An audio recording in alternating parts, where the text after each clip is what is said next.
Saúde a todos, meu nome é Elias Júnior, eu sou médico, diretor da plataforma MPO Saúde, que leva você e conduz a uma vida mais leve e mais saudável, sem medo e sem exagero. Hoje eu recebo a doutora Joana Cordeiro, ela é médica, psiquiatra, e nós vamos conversar vários temas, mas vamos começar com um específico, porque hoje, começa dezembro, o último mês do ano de 2025, o primeiro ano que a gente foge, distancia do fantasma da pandemia, e nós temos alguns assuntos para debater, porque nesse último mês, um mês festivo, um mês que aumenta e aflora as emoções pessoais, por que especificamente nesse mês as doenças da saúde mental tendem a aumentar e a oscilar? Então, primeiramente, agradecer a doutora Joana Cordeiro pelo convite de estar aqui conosco. E antes de tudo, doutora, eu queria que você se apresentasse um pouquinho para a gente, falasse como é que foi a sua formação. E eu ouvi num podcast o ator Diogo Vilela falando que ele fez um experimento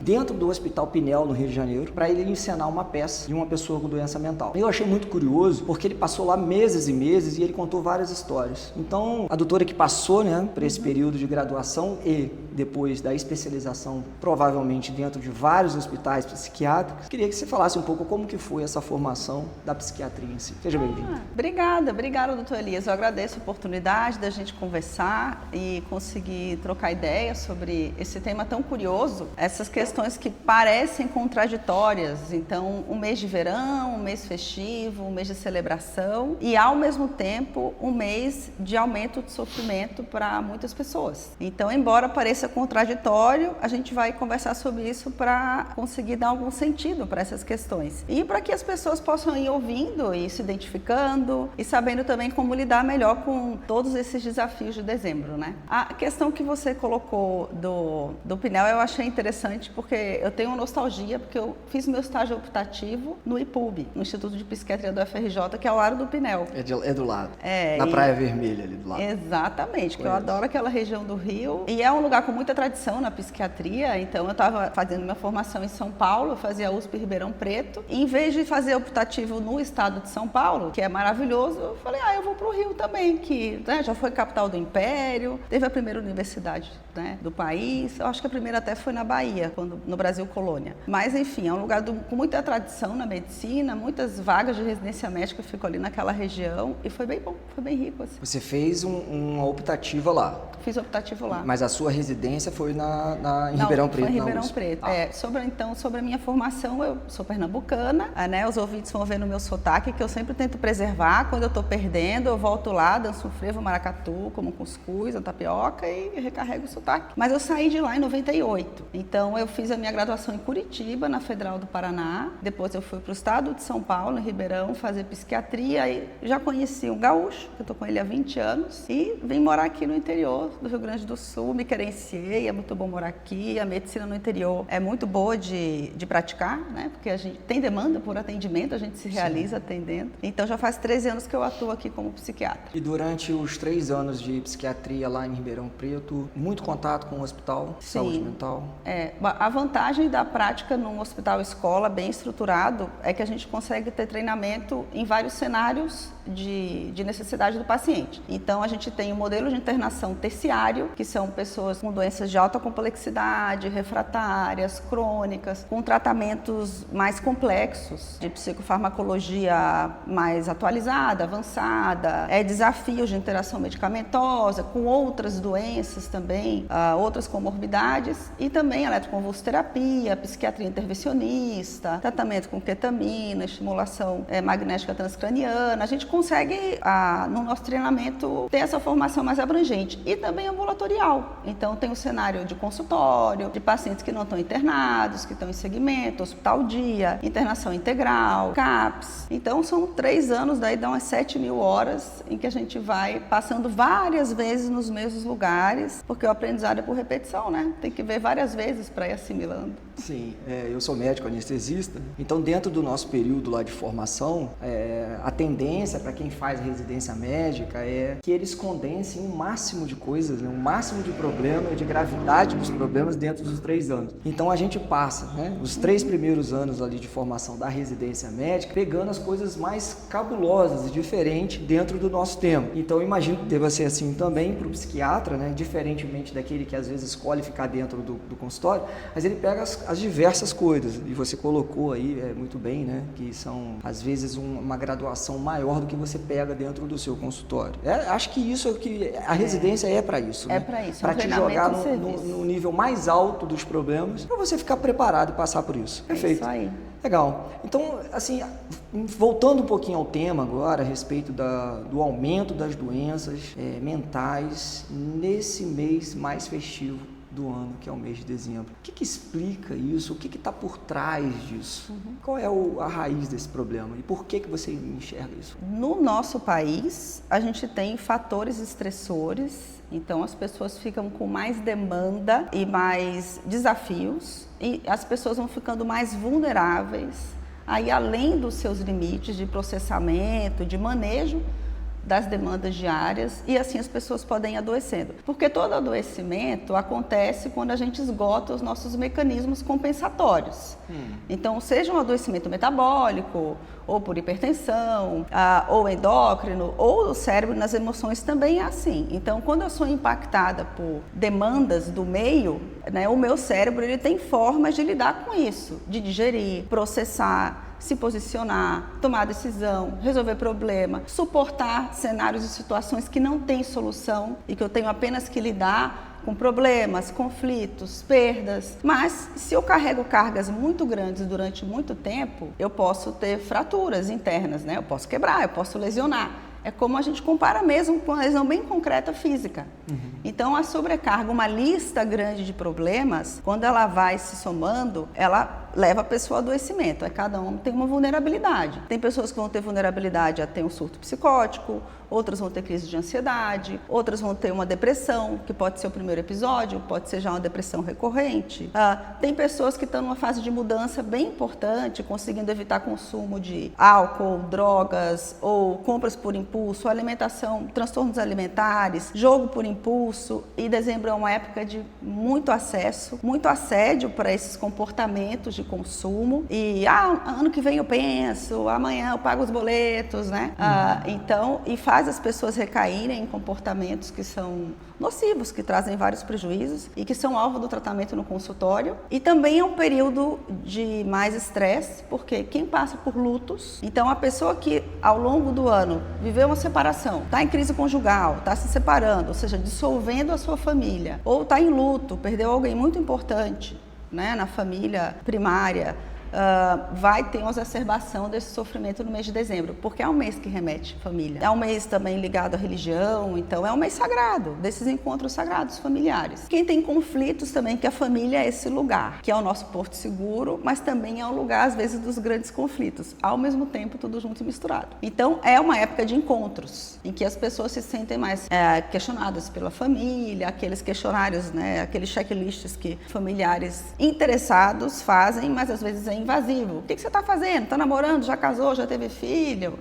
Então vai checando a evolução patrimonial da pessoa, se a pessoa atende aos itens de pertencimento àquele grupo. Se ela cumpriu todas as promessas que ela fez lá em janeiro. Exatamente. E se chega agora esse contraste, se joga tudo para essa pessoa no mês de dezembro. Então essa é a raiz desse aumento das doenças mentais, se assim pode dizer, no mês de dezembro. Exato, essas pressões externas. Mas o mais importante, na verdade, é o ambiente interno. É como eu entro em consonância com essas demandas. Porque as pessoas podem me cobrar, podem perguntar, podem se desagradar. Mas se eu tô bem situada no meu momento de vida, se eu fiz as pazes com a minha fase, eu fiz o que deu, né? O que foi possível, nem tudo é como a gente quer, tal coisa eu quero, mas querer não é poder, fiz o meu melhor, mas não foi suficiente. Então, se eu consigo lidar bem com o meu saldo de vida, não vai me impactar tanto a pressão externa. Mas todo mundo precisa de reconhecimento, ser valorizado,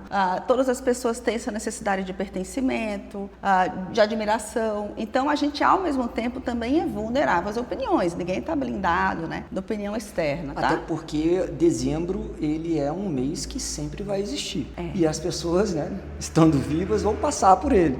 Então, você acha também que o que precisa ser feito é chamar a atenção para isso, para que as pessoas possam ficar um pouco mais fortalecidas frente ao que pode vir. É essa a ideia, no caso. É essa a ideia. Então, quando você abre um espaço de comunicação como esse, a gente traz esse tema, que a princípio parece contraditório. A princípio é um mês festivo, é um mês de celebração, né, de compras, de verão, aqui é quente, a gente está no país tropical. Como que essas pessoas estão falando que todo mundo piora? É muito importante ter esse espaço, porque quem se sente ansioso, angustiado, exausto, tem uma sensação maior ainda de inadequação, entendeu? A pessoa que não divide isso com ninguém pensa, mas eu tô muito problemática mesmo, porque eu olho, tá todo mundo bem maravilhoso e só eu tô me sentindo assim, um peixinho fora d'água. E aí quando a gente traz esse assunto, revelando que não, na verdade tem uma tribo enorme aí que tá vivenciando a mesma coisa que você, né? Que estão exaustos, esgotados, ansiosos, com insônia, lidando com problema, dívida, conflito, né? Com as metas de vida todas ali por cumprir, enfim. E estão em sofrimento também. Aí, de novo, aí esse ser humano se sente mais normal, né? De novo pertencendo a um grupo de realidade mesmo. A gente sai da idealização. O problema do dezembro é que fica um contraste muito grande entre a idealização que a gente tem a vida toda, da situação ideal, amorosa, financeira, de carreira, de família. Então tem o contraste dessa idealização e da realidade. Então não é uma teoria, existe mesmo um aumento na prática, no consultório. Sim. E por demanda. É um fato, é uma realidade. A gente até usa o termo dezembrite, né? Que é uma inflamação mesmo do calendário ali no mês de dezembro. E inclusive é um mês de mais tragédias assim na nossa área, de desfechos mais difíceis, que é um mês de mais tentativa de suicídio. Então é um mês de mais ocorrência mesmo de urgências psiquiátricas, que vai ter mais demanda de urgência nos pronto-atendimentos, que os colegas de outras especialidades nos consultórios vão se deparar mais com essas demandas, né, que tem que ter uma colaboração de psicólogos, de psiquiatras para manejar, para atender melhor essas pessoas. Então é um fato mesmo, estatístico. E por que não dezembro ao invés do janeiro branco? Pois é. Será que o janeiro branco foi escolhido por conta do aumento que vem em dezembro e ele estoura lá em janeiro? Será que pode ter sido por causa disso? Essa é uma boa pergunta, porque o janeiro branco, eu não sei o que motivou o calendário. A gente sabe o setembro amarelo, que é uma data da OMS, Sim. que coincide com também o suicídio de um adolescente nos Estados Unidos, que tinha inclusive um carro amarelo. Ele tinha um carro antigo, amarelo, e era muito conhecido, ele era do ensino médio, e ele cometeu suicídio dentro desse carro. E foi algo muito impactante para a comunidade, porque era um garoto amado pela família, pelos colegas, divertido, gostava de música, de dançar, enfim, uma pessoa feliz e saudável, mas que lidou com muitos problemas, sem conseguir dividir com ninguém, foi no limite dele, chegou além do limite, não conseguiu buscar ajuda para ter soluções, e no momento de desespero, impulso, teve um comportamento de risco que foi letal e morreu, né? Então foi uma tentativa de suicídio letal. E que foi muito chocante, mas que a família conseguiu fazer dessa tragédia um motivo para informar, um movimento mesmo. E virou um movimento mundial. Então a gente sabe que o setembro se inseriu com essa narrativa, com essa história, né? Ancorado aí nessa história dessa família. Agora o janeiro eu não sei. E faz muito mais sentido ser dezembro. Dezembro é o mês. Quem sabe a gente não muda esse movimento para dezembro. Exato, né? Fica aí a sugestão. Doutora Joana, a medicina está sempre tentando dar resposta para problemas. E tivemos, né, a gripe espanhola, a peste bubônica, os infectologistas para resolver. Nós tivemos a epidemiologia a respeito de vacinas. A psiquiatria, a saúde mental, ela foi testada né, na pandemia de 2019, do Covid-19. Verdade. Passado agora alguns anos, e talvez esse, né, 2025, seja o primeiro que a gente afastou de fato esse fantasma. Como é que é a saúde mental? Como é que a psiquiatria se saiu? Qual é o balanço que você faz dos profissionais, da psiquiatria? O que poderia ter sido feito diferente? Onde que vocês acertaram? Onde que poderia ter sido melhorado? Qual é a sua opinião sobre isso? A pandemia ela deixou muito evidente a necessidade do investimento em criar saúde, tá? A criar bem-estar e como que a gente pode se proteger de esgotar as nossas capacidades mentais, porque a pandemia foi uma situação dramática, de morte em massa, de realmente da gente presenciar pessoas muito próximas enlutadas, né? Teve muitos órfãos que perderam pai e mãe, famílias que perderam mais de um filho, então amigos, a gente perdeu colegas, então o pessoal que trabalha na área de saúde viveu esse drama de estar servindo, estar no plantão e estar se infectado e estar morrendo. Muita gente. Isso, e quem trabalhava em UTI, internar, entubar o colega e ficar ali do lado e ver o colega afundando, aquela sensação de impotência, assim, que levou a gente numa situação de sensação mesmo de vulnerabilidade que foi única. Então ela testou mesmo os nossos limites bem além e mostrou o seguinte, que quem já vinha num estilo de vida que tinha comportamentos adaptativos de saúde, né, que são relações de qualidade, tempo durante a semana de autocuidado, de pausa, de lazer, que conseguia dormir, que conseguia se alimentar bem, é o básico que ninguém consegue fazer hoje em dia, né, que estava com massa muscular preservada, inclusive, porque a gente fala muito da conexão músculo-cérebro. Então, quem tem uma boa bioimpedância, né, como o nosso cérebro é muito exigente, consome 20% da nossa energia, do nosso oxigênio, quem está com a saúde física realmente em dia, vai suportar mais os impactos dos estresses emocionais. E até quem internou também e estava metabolicamente saudável, com a boa bioimpedância, também teve alta precoce, ou teve uma reabilitação melhor. Então, esse extremo da pandemia, ele deixou evidente a necessidade de você investir em saúde. Você não precisa esperar que você adoeça, que entre em crise, fique em incapacidade para buscar um profissional de saúde, inclusive de saúde mental. E na psiquiatria, isso foi uma grande mudança, porque as pessoas tinham muita resistência, e com toda razão, porque a psiquiatria já foi um pesadelo, né, bem recente, com práticas que geravam muito estigma, né, e sofrimento. Então, a reforma das práticas psiquiátricas, ela vem nos últimos 30 anos acontecendo, né?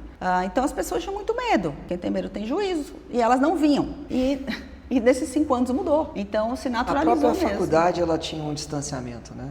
Na minha época, a psiquiatria era uma cadeira menos colocada, né? Isso mesmo. Na verdade, eu lembro quando eu escolhi fazer psiquiatria há 15 anos, que o pessoal falava, mas vai deixar de ser médica por quê? Né? Veio até aqui e agora vai sair.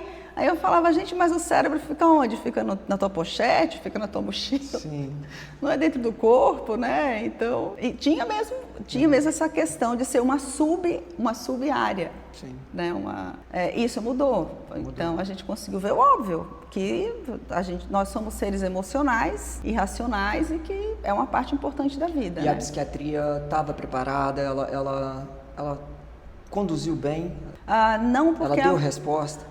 Olha, a gente tem muitas respostas científicas, então tem muita produção de conhecimento. Tem uma questão da pandemia, inclusive, que foi uma questão do estresse pós-traumático. Foi uma experiência traumática de você ser colocada numa situação de risco de vida ou da tua integridade, ficar em confinamento, né? Teve empresas que quebraram, pessoas que ficaram desempregadas, que passaram necessidade básica mesmo, isolamento, medo, vulnerabilidade. Então, teve muita produção sobre essa questão do estresse pós-traumático e muitas intervenções altamente qualificadas para cuidar dessas pessoas. Aí isso teve um crescimento de profissionais habilitados para atender essa demanda, tanto que quando teve a enchente aqui no Rio Grande do Sul ano passado, teve toda uma força da tarefa estadual, né, liderada pela RIGS, para atender essas pessoas online, que foi a pandemia que trouxe o atendimento online, porque era proibido. É verdade. Não era considerado consulta médica, a gente não podia. Nós atendemos muitos pacientes aqui, em parceria com a Farmácia São João, nessa época. Então foi uma quebra de paradigma, realmente. É uma quebra de paradigma, perfeito. É tanto que a telemedicina, ela funciona em caráter provisório durante 1 ano e meio, antes de ser ratificado, né? É mesmo. Era uma coisa totalmente nova, assim, as pessoas não sabiam como funcionava, né? Inclusive, depois de lá, mudou tudo. Inclusive, a minha geração, eu que me formei há quase 20 anos, eu tinha muita resistência ao online. E quando eu comecei a atender, eu marcava menos porque eu ficava exausta. Eu sentia que eu tinha que entregar muito mais para ficar olhando para a câmera, para o paciente sentir que eu estava dando atenção, ouvindo, avaliando, e achava que não ia funcionar, que era um quebra-galho. E como foi importante mesmo a gente ficar exposto a essa necessidade, porque, na verdade, às vezes o online ele aproxima mais que o presencial, porque eu atendia a pessoa em casa, descabelada, de pijama, na cama, no sofá, e vinha o gato na consulta, vem o cachorro, aí passa o familiar. Te humanizava, né? E a outra pessoa falou, mas a doutora é muito parecida comigo. Que legal. Exatamente. E ali dá uma troca. Dá uma troca. Isso mesmo, aproxima, identifica, gera identificação. E a telemedicina, ela ajuda muito, principalmente nessa área da psiquiatria, porque em cidades pequenas, por exemplo, às vezes você tem 1, 2 ou 3 médicos. E tem uma pessoa que vai querer buscar uma pessoa fora dali. Então a telemedicina, ela quebra essa barreira geográfica. Perfeito. Como uma pessoa de outra cidade pode vir pegar aquele médico da cidade pequena também, que ele, durante muito tempo, não pôde atender as pessoas de São Paulo.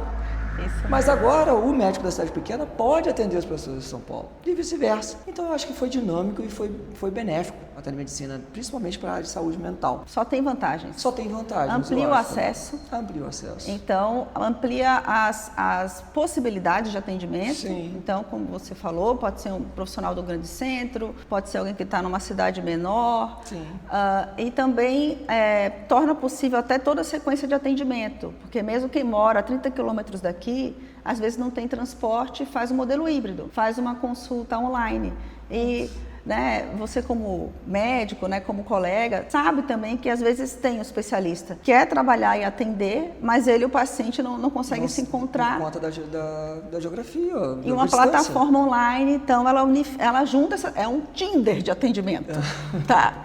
Quem quer atender e quem quer ser atendido. Tá, a gente não tinha esse lugar de encontro, né? E Joana, é tão incrível porque até para o médico representou uma quebra geográfica para ele também atender. Sim. Hoje, se você quiser pegar e sair lá para Miami, sei lá, Flórida, Califórnia, e falar assim, eu vou atender daqui os meus pacientes do Brasil, tá tudo certo. É verdade. A doutora Joana não mudou. Porque muitas das vezes ele está ali com você. Então, olha só a quantidade de possibilidades que isso aumenta também para o profissional, não somente para o usuário. Né? Não, esse teu exemplo foi ótimo. Sei lá, eu passei uma semana em Brasília com minha mãe por uma questão de saúde e eu consegui manter a agenda. Perfeito. Então eu conseguia atender meia agenda. Sim. Eu tomava um café da manhã gostoso, conversava, cuidava e aí depois eu conseguia entrar num lugar com privacidade e atender quem precisava ser visto e não podia ser remarcado. Intercorrências a gente atende, aí envia a receita eletrônica, que é fantástica, né? Só falta agora voltar azul e amarela eletrônica, meu sonho. CRM, CFM, por favor, vamos autorizar a receita azul e amarela ser eletrônica. Aumenta o controle sobre essas receitas, padroniza os envios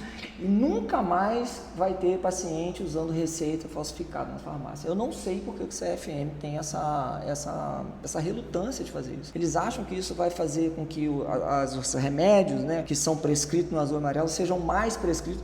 Eu duvido, eu acho que vai ser menos. Porque não é a dificuldade de se enviar por correios ou fazer a receita que vai controlar ele. Você chega em qualquer lugar do Rio de Janeiro e São Paulo lá, você vai achar essas receitas jogadas assim dentro dos PSF. Qualquer um pega um bloco daquele e leva. Isso é muito mais prejudicial do que só você poder fazer a sua receita. Exatamente. Eu olhar e falar assim, doutora Joana, você fez quantas receitas esse ano? Você está atendendo quem? Tem alguma coisa errada. Então controlou, não tem... Isso mas mesmo. enfim, isso é um papo para depois, na verdade. Mas é um papo bem importante, pensando no dezembro, porque é uma época que, inclusive, muitos dos nossos colegas de especialidade não fazem recesso, a gente fica mais disponível mesmo, a gente atende Natal, Réveillon. Então, as famílias se visitam, filhos veem os idosos e percebem um declínio cognitivo, uma alteração de comportamento, uma lentificação na comunicação e precisam, naquele momento, ir junto na consulta. E aí, como fazer? E a gente busca estar disponível para atender e o online, então eu também falo. Se eu viajar, eu atendo. Pode ligar que a gente marca uma consulta. E as plataformas online, elas também conseguem se manter disponíveis. Sim. Independente do calendário. Ou então, os filhos vêm visitar os pais, porque estão estudando fora, e os pais veem que os filhos não estão bem, que estão num grau de problema, sofrimento ou disfunção que ao longo do ano não foi percebido. Aí na convivência ali fica mais evidente. Eu tenho um primo que faz um uso dessas medicações que requer receita física E ele viajou para fazer a residência médica. Ele chegou em Curitiba e ele esqueceu na cidade de origem dele. E ele lembrou da minha plataforma e falou assim, cara, eu vou ligar para Elias para ver se ele me ajuda. E eu tenho médico, né? Nós temos médicos espalhados em vários lugares da cidade e nós tínhamos médico em Curitiba. Então ele pegou, a gente conseguiu organizar uma receita para o Uber levar até onde ele estava e a gente conseguiu salvar ele. Fantástico. Mas se fosse digital, tinha resolvido muito mais fácil, a gente tinha feito ali com muito mais segurança, etc e tal. É uma pena que o CFM ainda... Eu ainda acredito que o CFM vai passar por essa orientação e que vai fazer isso. E como vocês têm uma equipe também que consegue atender essas necessidades específicas e personalizadas, é isso. Até conseguem ter esse jogo de cintura para usar uma rede de relacionamento e além e fazer a pessoa ter acesso à receita. Porque é dramático mesmo a pessoa interromper bruscamente um tratamento, porque é muito comum esquecer. Outra coisa no fim do ano que eu adoro estar disponível são meus pacientes que viajam e esquecem os remédios. Eu falo, olha, não estraga as tuas férias. Você entra em contato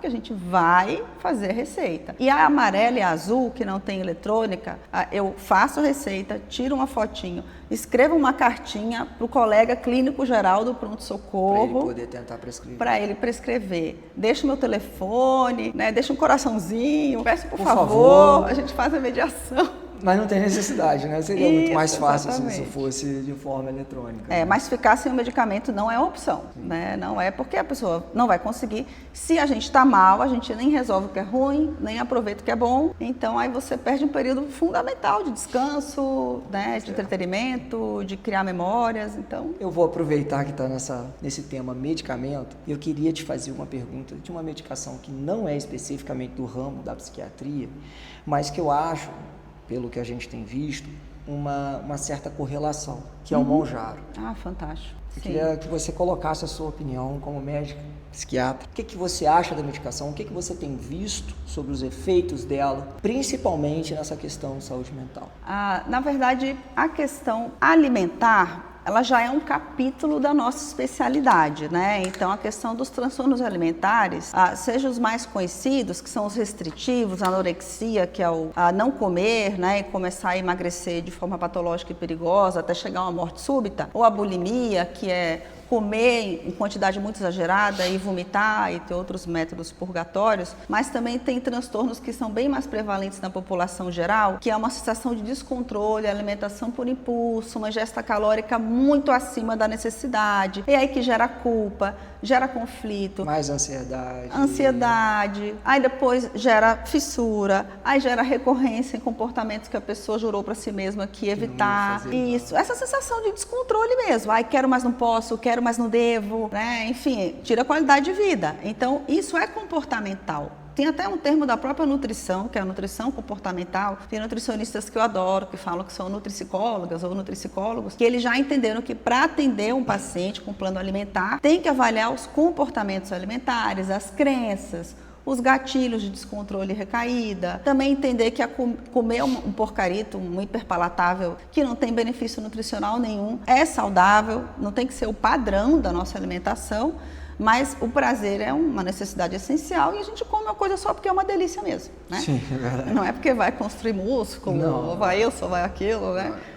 Então, ter essa flexibilidade é saudável. Então, realmente, a questão alimentar, ela está muito permeada pelos comportamentos e emoções, e crenças, né? E a parte emocional. E tratamentos mais modernos, como o Monjaro, eles deixaram isso muito evidente, porque criou-se até um novo termo técnico, que é o ruído alimentar, ou food noise, que é aquela ruminação que a gente tem de desejo de ficar pensando na comida toda hora. E a gente não tinha esse termo técnico, as pessoas queixavam em consultório, eu não quero comer, eu não aguento mais ficar pensando em comida. Mas eu preciso, tá? Mas eu fico pensando em comida. Aí eu vou na geladeira e como para ver se eu consigo silenciar esse pensamento obsessivo, intrusivo, essa ruminação relacionada à comida. E aí é que nem coçar, na verdade. Quando você tem um pensamento, uma ruminação, e você põe fermento nesse ruído. Vai aumentar, vai coçar mais. Retroalimento e vai... Até você fazer uma úlcera ali, ó. Então, não... E aí o Monjaro é maravilhoso, porque ele silencia. Ele fecha esse aplicativo. É verdade. Ele te dá o poder da escolha. É lindo. É lindo. É lindo. Não é eu quero, mas não posso. É. Não quero. Estou satisfeita, estou saciada. A medicina, né? ela deu respostas para várias coisas, de forma até que plausível. Mas é óbvio, eu não tenho uma experiência tão vasta assim na medicina e na literatura, mas eu observo que para a obesidade e para essa ansiedade, o Mounjaro, né? As canetas, como de forma geral, mas eu acho que o Mounjaro está um pouco acima das outras, como o Wegovy e o Ozempic, por conta do menos efeito colateral. A tirzepatida, que é o Mounjaro, ele é um fenômeno, assim. Ela foi certeira. É interessante que é uma evolução, né, que começou ali Desde, né? Eu lembro que o remédio que o pessoal usava para emagrecer era a sibutramina. Isso, a Cibutra que tá valendo, viu? A Cibutra. Baratinha, para muita gente funciona. Pois é. Então, para muita gente, mas tem um grande público, enorme público, que não vai funcionar. Não vai funcionar. Não vai fazer nem cosquinha. Mas isso era o que nós tínhamos de moderno há um tempo atrás. Exatamente. A gente deu um salto. Ou topiramato, bupropiona. Sim. Mas, na verdade, eram até fármacos que tinham uma função de bula, a gente usava off-label. A sibutramina que é mais específica mesmo. É um dual, assim como alguns antidepressivos, mas a gente viu que não tinha ação para depressão nem ansiedade, era usado especificamente para alimentação. E você ainda usa ela? Uso, para emagrecimento especificamente? Sim, para emagrecimento especificamente. Porque a gente entendeu que a literatura fala isso de forma bem contundente na psiquiatria, que abandono de tratamento na nossa especialidade é por ganho de peso, por disfunção sexual. E quando a pessoa tem uma experiência de apatia emocional, de se sentir travado emocionalmente, né? Porque eu digo, às vezes o dentista ele vai te anestesiar para você não sentir dor, mas aí também você não sente o toque, você não sente, né? Entendo, claro. Você tem um bloqueio e às vezes o psicofármaco fazia esse bloqueio emocional. Isso assusta o paciente e claro que ele vai abandonar o tratamento. Sim. Então, faz parte do trabalho do especialista encaixar bem a prescrição para que ajude sem causar esses barulhos. E a questão do ganho de peso e aumento da fome, tem muito medicamento maravilhoso que causa o aumento da fome e ganho de peso. E aí a gente associa bastante esses outros medicamentos, como sibutramina, como topiramato, como bupropiona. Agora, medicamento que reduz o apetite pode causar uma euforia, ansiedade, insônia, né? Porque o hipotálamo regula o sono e regula a fome. Aí eu tiro a fome, né? E tiro o sono. Então, e o Mounjaro não. O Mounjaro não. Isso é lindo, esse mecanismo. Nessa vertente aí de tirar a fome e desregular o sono, talvez as linhas das anfetaminas. Isso mesmo. No caso, o que tem se usado muito, Sim. Se usava mais, eu acho, que é para perder de peso, as meninas, as mulheres, o público mais feminino tinha usado mais, que era da questão da... Me faltou o nome agora. A gente usava, agora, a única que do tem TDAH. No país é a lisdexanfetamina. Dexanfetamina. Que veio com Venvance, a marca referência, Juneve, aí teve quebra de patente, agora... Agora, né? já tem genérico por aí. Isso, e que é maravilhoso, porque ele tem uma indicação de bula para TDAH e para transtorno alimentar. É verdade. E aí quem tem essa comorbidade, aí a gente, com o medicamento, a gente trata as duas condições. Mas com os riscos da anfetamina, né?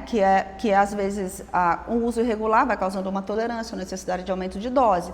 Aí a pessoa começa a ter efeito colateral, fica ruim com ele, aí tenta reduzir, fica pior sem ele, porque precisa daquele efeitinho positivo que ele dava. E aí a gente fica num nó mesmo de tratamento e tendo uma opção como o Mounjaro, que pode ser usado junto. Pode, sem nenhum problema. Eu consigo tratar o TDAH, reduzindo a dose da anfetamina. Perfeito. E consigo tratar a demanda alimentar, metabólica. Sem né? interferir no sono do paciente. Sem interfere no bolso também, né? Porque aí eu estou falando uma coisa caríssima. As duas medicações são caras. As duas medicações são caras. Sendo que, né? Talvez esse seja o grande problema dessas medicações, né? A questão econômica por trás dela, né? Isso que mesmo. Você ainda não consegue fazer isso. Você não consegue prescrever com tranquilidade. Acho que o médico passa muito por isso, principalmente no Brasil. Você não pode sentar na frente de um paciente e não ter a sensibilidade de olhar e perceber ou até perguntar se você vai poder passar aquela medicação. Exato. E se aquela medicação, se você vai poder passar a genérica ou não genérica. Você tem que ter essa sensibilidade. É um fator que dificulta também dentro do consultório? Isso, na verdade, a gente tem que estar disponível para ter essa conversa. Eu vou te passar tal fármaco. Quando o paciente fica à vontade, ele mesmo começa a perguntar: eu posso comprar o similar? Posso comprar o genérico? Posso mudar de marca? É igual? É diferente? Sim. Isso é psicoeducação, educação em saúde. E é importante a pessoa ir aprendendo, virando um pouco especialista, né, no tratamento dela. E isso é o que torna possível ela fazer o tratamento, sem gerar um sofrimento, sem gerar um rombo no bolso, um endividamento, né, um problema no orçamento. Abandono por conta de falta de dinheiro mesmo, de adesão, passa muito por isso. A saúde financeira também é saúde, né? Então, a gente tem que pensar nisso junto também. Não, perfeito. Eu acho que a gente bateu um papo muito expressivo aqui sobre saúde mental, até porque a gente pegou bastante áreas diferente daquelas que a gente não estava acostumado. A gente falou de medicações diversas. Então, doutora Joana Cordeiro, eu só tenho que te agradecer mais uma vez por você ter vindo, ter aceitado o convite, ter participado dessa conversa. E em nome da plataforma MPO Saúde, eu queria desejar a vocês saúde, leveza, sem medo e sem exagero. Queria que você deixasse uma mensagem final também para todo mundo. Qual é a mensagem que a doutora Joana deixa de positivo para esse final de 2025? Vai ser uma mensagem contraditória igual a dezembro, tá? Assim, que o sofrimento faz parte da nossa existência, né? Assim, quem você olha para alguém que não está sofrendo, você está vendo essa pessoa de longe, você não está vendo ela como um todo. Então, essa é a mensagem contraditória.